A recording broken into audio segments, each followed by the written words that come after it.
Apa kabar semua? Selamat datang kembali. Hari ini kita akan ngobrolin soal kepemimpinan. Tapi mungkin dari sudut pandang yang sedikit berbeda.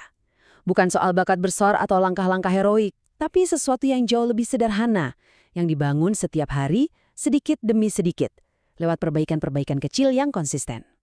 Nah, ini dia nih intinya. Kutipan dari Andy Ellis ini benar-benar jadi landasan kita. Jadi, lupakan ide soal lompatan raksasa untuk jadi pemimpin hebat. Kenyataannya, kepemimpinan itu adalah hasil dari kumpulan perbaikan-perbaikan kecil, 1% lebih baik setiap hari. Coba deh bayangkan sebuah jalinan atau kepangan yang kuat. Nah, itulah metafora utama kita hari ini, jalinan kepemimpinan. Setiap perbaikan kecil yang Anda lakukan, setiap kali Anda belajar hal baru, setiap permintaan maaf yang tulus, setiap keputusan bijak, itu ibarat satu helai benang baru. Satu helai benang mungkin kelihatannya rapuh ya kan? Tapi begitu ribuan helai ditenun jadi satu, mereka menciptakan sesuatu yang luar biasa kuat. Ini nih pertanyaan kuncinya kan? Oke, konsepnya keren, tapi mulainya gimana? Dari mana kita harus mengambil helai benang pertama? Tenang, pembahasan kita kali ini akan memandu Anda lewat 3 langkah utama untuk mulai menenun jalinan kepemimpinan Anda sendiri. Jawabannya sederhana. Semuanya dimulai dari diri sendiri.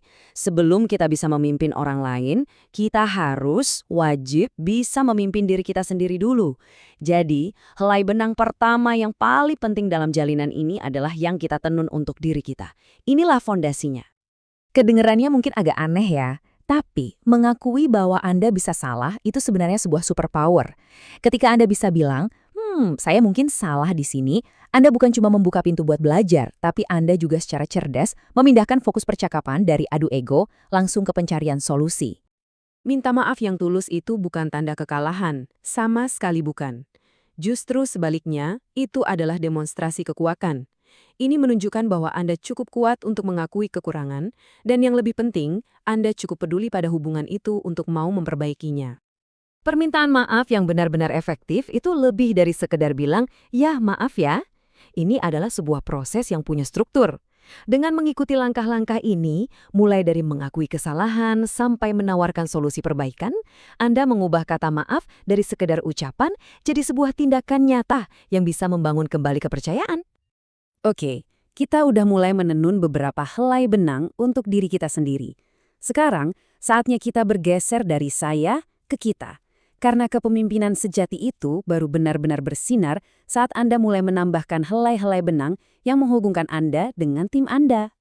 Ini mungkin definisi inklusi paling praktis yang pernah ada. Coba pikirkan deh soal biaya energi atau semua gesekan kecil yang dihadapi orang-orang di tempat kerja setiap hari.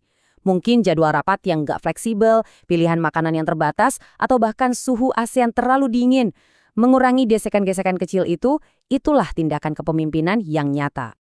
Coba ingat-ingat deh, kalau ada kesalahan di tim, reaksi alami kita seringkali apa? Mencari siapa yang salah, kan? Ini adalah jebakan yang sangat umum, yang sebenarnya cuma buang-buang energi.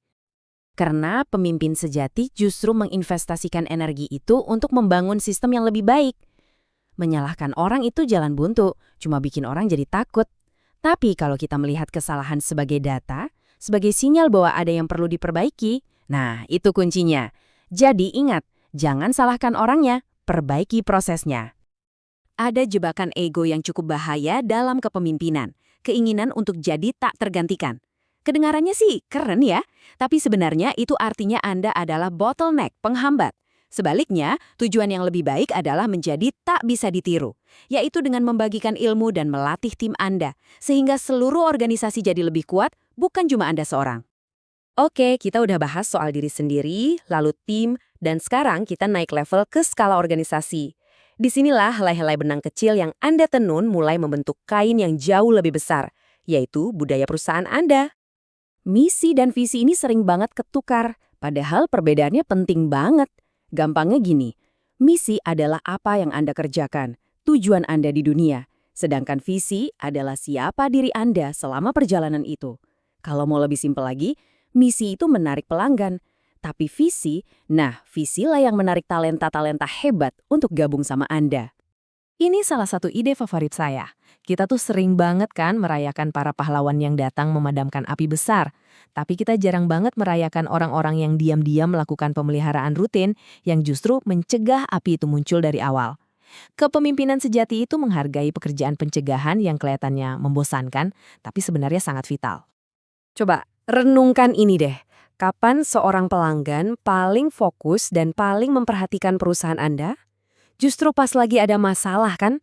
Nah, momen kegagalan ini sebetulnya adalah kesempatan emas. Anda bukan cuma bisa memperbaiki masalahnya, tapi Anda bisa melampaui ekspektasi mereka dan mengubah pelanggan yang tadinya frustrasi jadi penggemar setia seumur hidup. Di dunia bisnis, kalau kita mainnya cuma supaya nggak kalah, itu adalah strategi yang pasti kalah. Pemimpin hebat tahu betul kalau kegagalan itu bukan lawan dari kesuksesan. Kegagalan adalah bagian dari kesuksesan.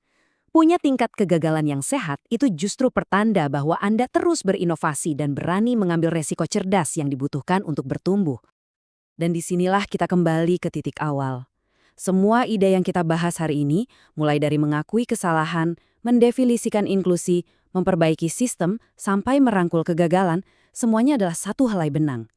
Kalau dilihat sendiri-sendiri, mungkin kelihatannya cuma perbaikan kecil. Tapi ketika Anda menenunnya bersama secara konsisten, hari demi hari, Anda sedang membangun jalinan kepemimpinan yang benar-benar kuat dan tangguh. Jadi, saya ingin meninggalkan Anda dengan pertanyaan ini. Anda tidak perlu mengubah segalanya besok pagi. Cukup pilih satu hal. Satu perbaikan 1%. Mungkin itu cara Anda memulai rapat, atau cara Anda merespon saat ada kesalahan. Apa satu helai benang kecil yang akan Anda tambahkan ke jalinan kepemimpinan Anda hari ini? Ingatlah selalu, Anda tidak akan pernah sampai di titik di mana Anda selesai menjadi seorang pemimpin. Ini bukan garis finish, ini adalah sebuah praktik yang terus-menerus. Setiap hari adalah kesempatan baru untuk menambahkan satu helai benang lagi ke dalam jalinan Anda. Terima kasih sudah menyimak.